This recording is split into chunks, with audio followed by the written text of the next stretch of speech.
प्रिय साथियों, शिक्षा, वाणी, व्यापार, वाक्पटुता,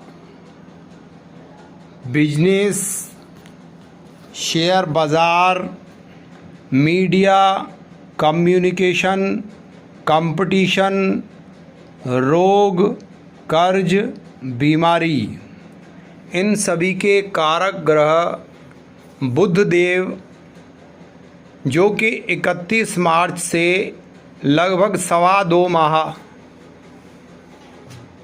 मेष राशि में गोचर कर रहे थे। मित्रों, बुध काल पुरुष में तृतीय और षष्ठ भाव के स्वामी बनते हैं और यह रोग ऋण शत्रु यानी काल पुरुष में छठे भाव के मालिक होकर खुद से षडाष्टक होकर अपनी प्रबल शत्रु मंगल की राशि में 2.25 माह से गोचर कर रहे थे, परंतु अब वह 7 जून 2023 से वृष राशि में गोचर करेंगे जो कि शुक्र की राशि होगी। वर्तमान में शुक्र ग्रह कर्क राशि में गोचर कर रहे हैं, तो एक तरीके से बुध का जो गोचर है वह अपनी तात्कालिक मित्रता में भी होगा। इसके साथ साथ बुध मेष राशि शत्रु राशि से निकलकर अपने प्रबल मित्र शुक्र की राशि में एंटर कर जाएंगे। यहाँ यह किसी पापी ग्रह के प्रभाव में नहीं रहेंगे। इससे पहले 2.25 माह तक यह अपनी मूल त्रिकोण राशि कन्या राशि से षडाष्टक भी थे एवं राहु के साथ युति संबंध बनाकर यह जड़त्व योग का भी निर्माण कर रहे थे और शनि जैसे नैसर्गिक पापी ग्रह की तीसरी दृष्टि, जो कि शनि की तीसरी दृष्टि संघर्ष कराती है, यह उसके प्रभाव में भी थे। तो मित्रों, सभी को बड़ा कौतूहल हो रहा होगा कि 2.25 माह बुध जैसा कौमार्य ग्रह जो कि शुभ ग्रहों के साथ बैठकर शुभता देता है और अशुभ ग्रहों के साथ बैठ जाता है तो अशुभता प्रदान करता है, यह 2 पापी ग्रहों के चंगुल से निकलकर अपनी मित्र राशि शुक्र के घर में गोचर करेंगे और यहाँ यह तात्कालिक मित्रता में भी रहेंगे। तो देर न करते हुए हम 12 लग्नों पर, मित्रों, मेरा जो अपना व्यक्तिगत अनुभव है वह है कि चंद्र से गोचर देखने का शास्त्र सम्मत नियम है, परंतु जो लगन से गोचर है उसका जो महत्व है वह अपने आप में बड़ा अक्षुण और सत्यता की प्रामाणिकता पर आधारित है। तो मैं हमेशा जो गोचर बताता हूँ उसको आप पहले लग्न से प्राथमिकता दें, प्रायोरिटी दें, इसके बाद आप चंद्र राशि से भी उसको देख सकते हैं। यानी कि जो मेरा अपना प्रेडिक्शन है वह आप चंद्र राशि से पहले लग्न राशि को ज़्यादा प्रायोरिटी दें, उसके बाद चंद्र राशि से भी आप उसको देख लें। यदि वह आपकी कुंडली में लगन राशि से बहुत शुभ है और चंद्र राशि से थोड़ा अशुभ भी है तो वह आपको अच्छे रिजल्ट ही देगा, ऐसा मेरा अपना अनुभव है। तो मित्रों, अब यदि हम मेष राशि के अकॉर्डिंगली देखें तो मेष राशि में बुध जो है, मेष लगन में बुध अकारक ग्रह की संज्ञा प्राप्त करता है और वह धन, कुटुंब, वाणी के घर में गोचर करने जा रहा है, जो कि यहाँ पर लगभग 1 या 1.25 महीने तक रहेगा। तो फिर यह अपनी मिथुन राशि, अपनी साधारण राशि में गोचर करेगा। तो मेष राशि वालों के लिए कम्युनिकेशन, रोग ऋण शत्रु को उठाकर कुटुंब में रख दिया जाएगा। राशि से द्वितीय गोचर जो है, लग्न से द्वितीय गोचर कहीं ना कहीं आपके फाइनेंशियल गेंस कराएगा। आप यदि किसी भी मीडिया या कलात्मक क्षेत्र में हैं या किसी ऐसे क्षेत्र में हैं जहां बोलकर पैसा कमाया जाता है, जहां आपकी वाणी द्वारा आपको पैसे का धन लाभ मिलता है, तो इन सभी क्षेत्रों से मेष लगन और मेष राशि वालों को लाभ मिलने के संकेत हैं। कंपटीशन, नौकरी का जो छठा भाव होता है उसका स्वामी खुद से नवपंचम हो जाएगा, तो यहाँ यह आपको कंपटीशन से लाभ कराएगा और आपके नंसाल पक्ष से भी यह आपको यहाँ लाभ कराएगा। इसके बाद यह क्योंकि एक सौम्य ग्रह है और गोचर में यह किसी भी पापी ग्रह की दृष्टि में नहीं है, अतः यहाँ यह आपको बेहतर रिजल्ट ही शो ऑफ करेगा। इसके बाद मित्रों वृष लगन वृष राशि वालों के लिए बताते हैं। वृष लगन वालों के लिए बुध का गोचर इनके लग्न से ही होगा। पंचमेश और धनेश बुध आपके लगन से गोचर करेंगे, तो यहाँ यह आपके लगन को केंद्र और त्रिकोण दोनों माना जाता है और लगन से किसी भी ग्रह का गोचर काफ़ी शुभ माना जाता है। अतः आपके धन, कुटुंब, वाणी, जमा धन में वृद्धि कराएंगे। आपकी जो वाणी होगी उसमें एक अलग ही तेज आ जाएगा और आप किसी से बात करने में बिल्कुल भी हेजिटेट नहीं होंगे। आपकी अपनी बॉस से अच्छी पटरी खाएगी। इसके अलावा आप यदि कोई एजुकेशन में किसी प्रकार का कोई बहुत अच्छा प्रदर्शन करने जा रहे हैं तो वह भी आपका बहुत अच्छा रहेगा। आपके संतान पक्ष से कोई शुभ समाचार मिल सकता है। इसके अलावा प्रेम और रोमांस में आपकी गति बढ़ेगी और संगीत में यदि आपकी रुचि है तो आपको कोई संगीत से संबंधित कोई ना कोई आपको आनंदमयी कोश आपका जागृत हो सकता है। आप म्यूज़िक के शौकीन हो सकते हैं। इस समय पे कहीं सैर सपाटे के लिए भी जा सकते हैं क्योंकि पंचम भाव एंटरटेनमेंट का भी है। इसके अलावा आपकी अपने मंत्रोच्चारण में रुचि बढ़ेगी क्योंकि पंचम भाव मंत्रोच्चारण का भी है। मित्रों मिथुन राशि वालों के लिए यह गोचर इनके 12वें भाव में होगा। पहले 11वें में था तो काफ़ी अच्छा था, लेकिन 12वें भाव में वैसे भी काल पुरुष में बुध नीच राशि में हो जाते हैं तो यहाँ यह बहुत अच्छा नहीं कहा जाएगा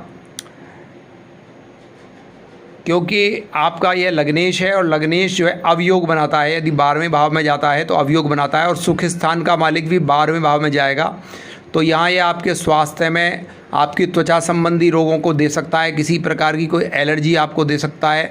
बुध जो है वो एक प्रकार से नपुंसकता का भी कारक है, तो कहीं ना कहीं आपको इस प्रकार की भी कोई समस्या बुध दे सकता है।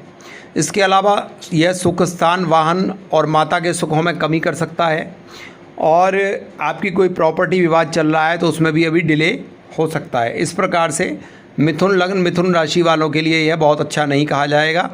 यहाँ इसके उपाय भी करने होंगे। एक हरे हकीक की माला ले लें और उस पर बुद्ध का बीज मंत्र ओम बुम बुद्धाय नमः, इस मंत्र की 3 माला आप डेली निकाल सकते हैं। इसके अलावा दूर्वा हरी घास जो है उसको आप लाल धागे में बांधें, अपने सिर से 8 बार उतारें और गणेश जी के चरणों में रखकर 11 बुधवार लगातार इस उपाय को आप कर सकते हैं। इसके अलावा शहद से शिवलिंग को स्नान कराने से भी बुध जो है काफ़ी प्रसन्न होते हैं। हरी चुनरी और जटा नारियल आप जो है लगातार 11 बुधवार माँ दुर्गा के चरणों में रख कर आएँ। इस प्रकार आपको बुध के नकारात्मक जो रिज़ल्ट हैं उनसे लाभ की प्राप्ति होगी। मित्रों अब कर्क लगन में चलते हैं।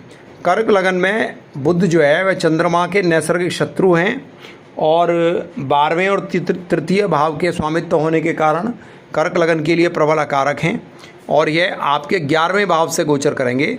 तो वैसे तो कर्क लगन के लिए बुध जो है कहीं ना कहीं दुश्मन ग्रह हैं, लेकिन क्योंकि एकादश भाव में सभी ग्रह अच्छा रिजल्ट देते हैं तो यह कहीं ना कहीं से आपको फाइनेंशियल गेन्स कराएंगे, लेकिन खर्चे भी आपके उतने ही रहेंगे। कहीं विदेश से आपको कोई शुभ समाचार की प्राप्ति हो सकती है। भाई बहनों से आपको किसी प्रकार का विशेष लाभ देंगे। मीडिया क्षेत्र से भी आपको लाभ की प्राप्ति होगी। इसके अलावा आपके पड़ोसियों से यदि कोई संबंध बिगड़ रहे हैं तो उसमें भी आपको हेल्प मिलेगी। इनकी जो सप्तम दृष्टि होगी वह आपके शिक्षा, संस्थान, मनोरंजन, मंत्र आदि के पंचम भाव पे होगी, तो इनसे सब संबंधित सभी आपको अच्छे ऐश्वर्य की प्राप्ति होगी। आपकी संतान से आपको लाभ मिल सकता है। इनकी दृष्टि जो होगी वह काफ़ी शुभ होगी।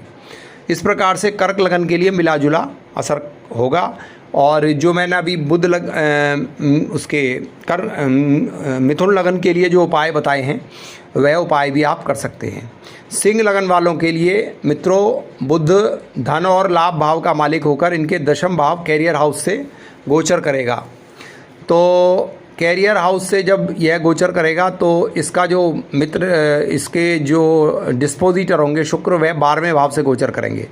तो यह गोचर आपके लिए काफ़ी अच्छा रहेगा। आपकी कोई नौकरी से संबंधित, प्राइवेट जॉब या गवर्नमेंट जॉब से संबंधित कोई कहीं चर्चा चल रही है तो वहाँ भी आपको लाभ होगा।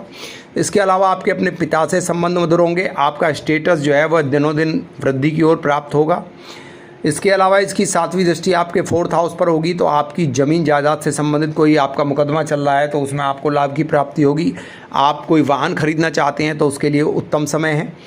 इसके अलावा जो है आपके अपने माता से संबंधों में मधुरता आएगी और साथ ही साथ आप जो है कहीं लंबी यात्रा पर जाना चाहते हैं तो उसके लिए भी अच्छा समय कहा जा सकता है। कुल मिलाकर सिंह लग्न, सिंह राशि वालों के लिए यह समय सर्वोत्तम है।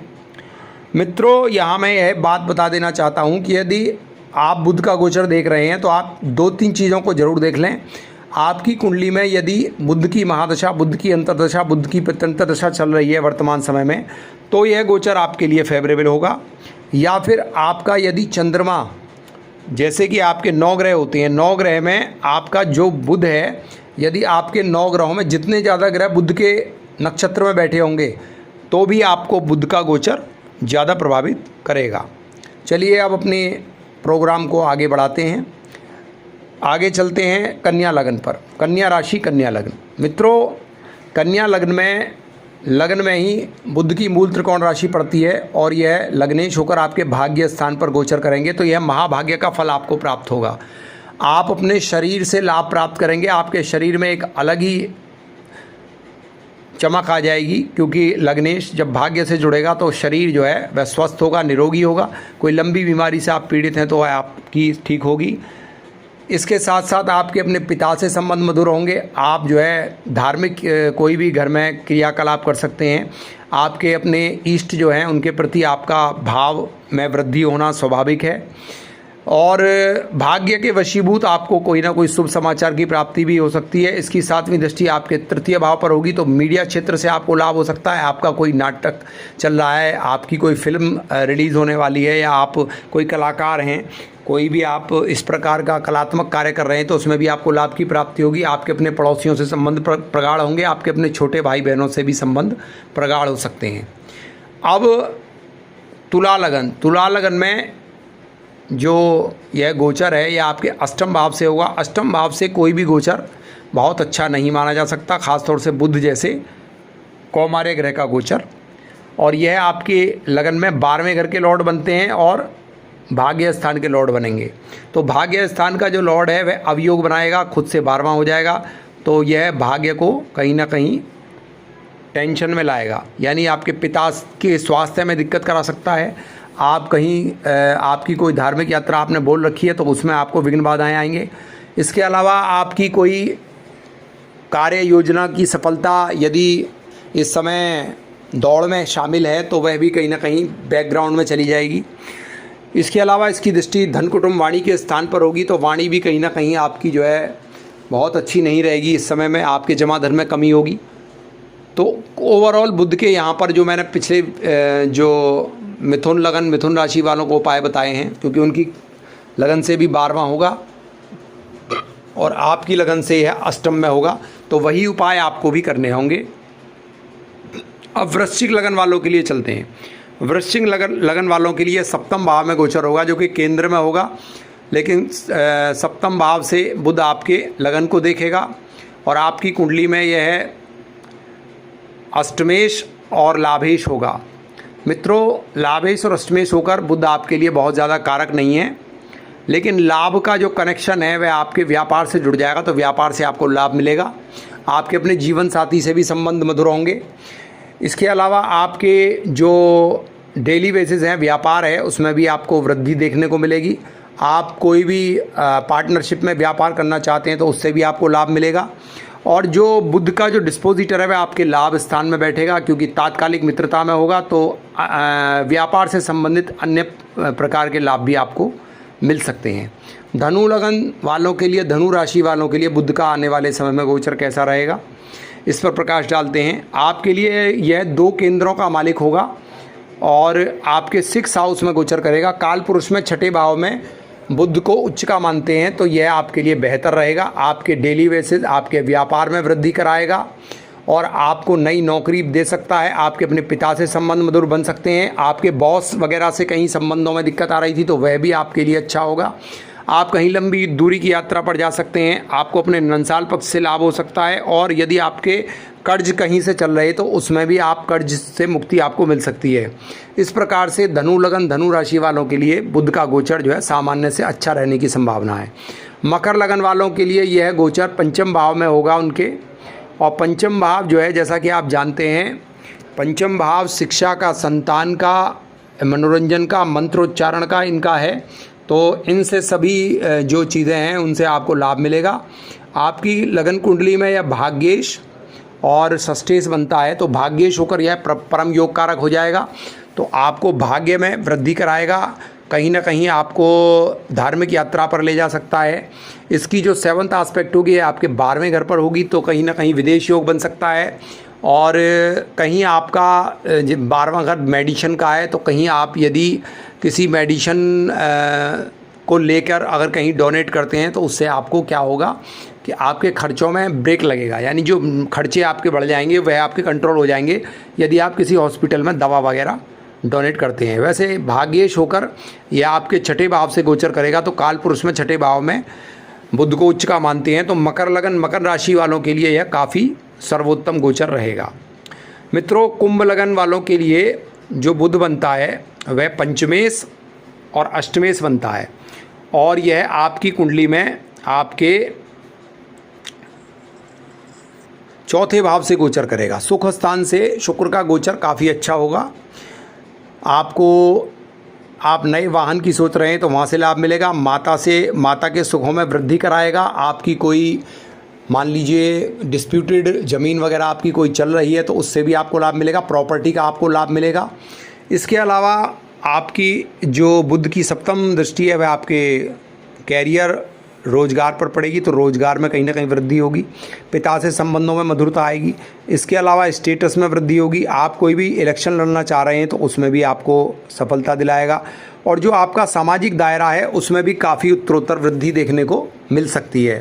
इसके अलावा 4थे भाव में मित्र राशि में बुध का गोचर पंचमेश होकर त्रिकोण का मालिक होगा, केंद्र में बैठेगा, तो अनेक प्रकार के सुख सौभाग्य में वृद्धि कराने के लिए यह आपको सहायक होगा।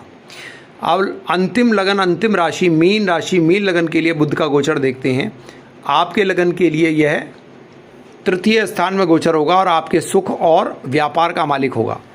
मित्रों, व्यापार का मालिक जब 3य भाव में बैठता है तो कहीं ना कहीं व्यापार, आप मेहनत के बल पर आप व्यापार में वृद्धि कराएंगे, क्योंकि 3रा भाव मेहनत का है, लेबर का है। इसके अलावा आपकी जो पार्टनरशिप है उससे आपको लाभ मिलेगा। कम्युनिकेशन, यदि आपका कोई इस तरीके का व्यापार है कि आप कम्युनिकेशन से लाभ लेना चाह रहे हैं, या आपकी किसी प्रकार की कोई छोटे भाई बहनों की इन्वॉल्वमेंट आपकी जो है बिजनेस में है, तो उनसे भी आपको लाभ मिलेगा। इसकी जो 7म दृष्टि आपके भाग्य पर होगी, जो कि अच्छी शुभ दृष्टि मानी जाएगी, तो आपको धार्मिक यात्राएं कराएगा, पिता से लाभ देगा। कहीं ना कहीं जो आपके सौभाग्य हैं उनमें यह वृद्धि कराएगा और अनेक प्रकार के भौतिक सुखों को यहाँ यह प्रदान करेगा। तो मित्रों, इस प्रकार से 12 लगन 12 राशियों में आपको मैंने बुध का गोचर बताया। लास्ट में मैं आपको एक चीज़ और बता देना चाहता हूँ कि जो 2.25 महीने बुध का गोचर रहा है वह बहुत ज़्यादा पाप प्रभाव में थे, और अब जो गोचर रहेगा वह मित्र राशि में होगा। तो ज़्यादातर 12 राशि 12 लग्नों के लिए, सभी के लिए ये अच्छा रहेगा। तो मित्रों, मैं अपनी बात को यहीं विराम देना चाहूँगा। आप स्वस्थ रहें, मस्त रहें। नमस्कार मित्रों।